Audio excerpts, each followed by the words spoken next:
അതെ, ഈ pre departure course എന്ന് പറയുമ്പോൾ പലരും പറയുന്നു സ്കിൽ പാസ് ആണ് പ്രീ ഡിപ്പാച്ചർ, അല്ല സ്കിൽ പാസ് അല്ല അത് വേറെയാണെന്ന് പറയുന്നുണ്ട്. ശരിക്കും അതെന്താ? പ്രീ ഡിപ്പാച്ചർ കോഴ്സ് എന്ന് പറയുന്നത് ഇപ്പം മാർച്ച് 1 തൊട്ട് ഒരു മാൻഡേറ്ററി ആയിട്ടുള്ള ഒരു എൻട്രി ആണത്. അത് ഓൾ നോൺ യൂറോപ്യൻ കൺട്രി നാഷണൽസിന് വേണ്ടിയിട്ടുള്ളതാണ്. അപ്പോൾ അത് ചെയ്യുന്നതെന്ന് പറയുന്നത് 20 to 24 hours മോഡ്യൂളാണ്, പ്ലസ് ലൈവ് ഇൻ്റർവ്യൂ ആണ് ചെയ്യുന്നത്. ഡ്യൂറേഷൻ വരുന്നത് 20 to 24 hours ആണ് അവരുടെ ആ ഒരു ഡ്യൂറേഷൻ വരുന്നത്. അറ്റംപ്റ്റ് ചെയ്യേണ്ടത് അവർ ദാറ്റ് ഈസ് 1 to 15 ടോപ്പിക്സ് ആണ് അതിൻ്റെ അകത്തുള്ളത്. അപ്പോൾ ഈ ടോപ്പിക്സ് ചെയ്ത് കഴിഞ്ഞിട്ട് അവർ എക്സാം ഉണ്ട് അതിൻ്റെ, പിന്നെ ഓൺലൈൻ ഇൻ്റർവ്യൂ ഉണ്ട്. അപ്പം 2-3 ഫേസായിട്ടാണ് അത് ചെയ്യുന്നത്. ചെയ്യുന്നത് ഡിഫിക്കൽട്ടായിട്ട് തോന്നും, നമ്മൾ കേട്ട് കഴിയുമ്പോൾ തോന്നും ഭയങ്കര ഡിഫിക്കൽട്ടായിട്ട് തോന്നും.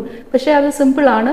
നമുക്ക് ഹെൽപ്പ് ചെയ്യാൻ പറ്റുന്നതെന്ന് പറയുന്ന കാൻഡിഡേറ്റ്സിനെ നമ്മുടെ ഓഫീസിലേക്ക് വരുത്തിയിട്ട് അവരെ അസിസ്റ്റ് ചെയ്ത് from registration to the exam അവിടെ വരെ നമുക്ക് അവരെ അസിസ്റ്റ് ചെയ്ത് നമുക്ക് ചെയ്യാൻ പറ്റുന്ന ഒരു കാര്യമാണ്. ചെയ്ത് കൊടുക്കും, നമ്മൾ അസിസ്റ്റ് ചെയ്യുന്നതായിരിക്കും. എന്തെങ്കിലും ഡൗട്ട്സ് ഉണ്ടെങ്കിൽ അത് ക്ലിയർ ചെയ്യാം.